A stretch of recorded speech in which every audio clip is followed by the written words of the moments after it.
The air was electric long before she arrived. Hushed rumors passed through the fields and flooded the phone screens of thousands. Margot's coming. Some dismissed it as a Glastonbury myth. Others knew better. When Margot Robbie shows up, she doesn't merely attend, she ignites. It started with a ripple at the rabbit hole, the underground haven notorious for surprise celebrity cameos and hedonistic abandon.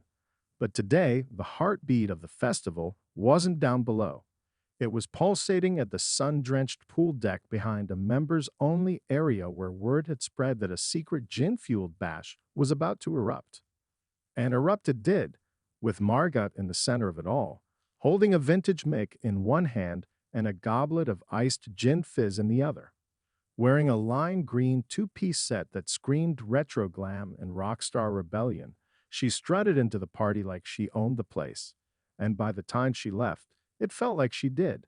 Oversized sunglasses, glitter-dusted cheeks, and that devilish grin, she had barely spoken a word before the crowd roared. "Should we get this started properly?" she called out, her Australian accent slicing through the summer haze.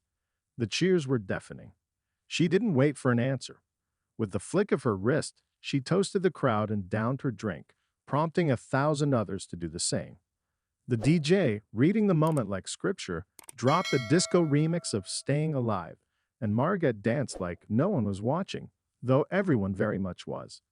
Her energy was infectious. People who had been languishing in the shade suddenly leaped to their feet. Inflatable flamingos were tossed into the air. Someone popped a glitter cannon. A shirtless man with fairy wings passed out frozen cocktails to strangers while chanting Queen Margot like it was a holy invocation. She didn't perform, not in the traditional sense. There was no set list, no rehearsed choreography, no handlers shielding her from the masses. But Margot didn't need a stage. She was the stage. At one point, she climbed onto a floaty shaped like a martini glass and led an impromptu chant. No bad vibes, no bad gin. Laughter erupted as someone handed her a water gun filled with tonic, and she playfully sprayed the crowd while spinning in circles. It was chaos.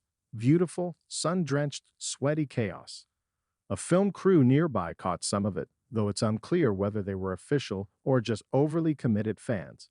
Regardless, the footage will likely live on in TikTok infamy. One of the most surreal moments came when a spontaneous Barbie girl sing-along broke out, and instead of brushing it off, Margot fully leaned in. She pointed to random guests and assigned them verses, directing the crowd like a gleeful camp counselor. You're Ken now.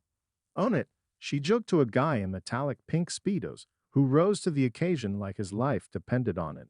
The poolside turned into a full-fledged musical, complete with synchronized splashing and makeshift choreography.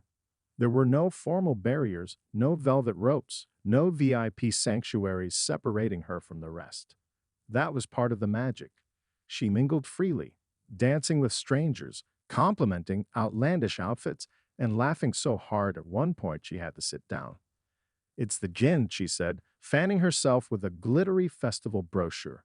"Or the fact that I haven't slept in 36 hours. Either way, I'm not leaving." By sunset, the once casual gathering had become the party of Glastonbury. Artists from surrounding stages dropped in, lured by the buzz. Someone handed Margot a tambourine and she joined in with a busking band that had materialized near the bar. Her sense of rhythm was questionable, but her enthusiasm was undeniable. One festival goer, still damp from a cannonball gone wrong, said, "I came for Dua Lipa, but I stayed for Margot Robbie's pool party sermon." Another compared the experience to seeing a unicorn do karaoke. It was spontaneous, wild, and utterly unrepeatable.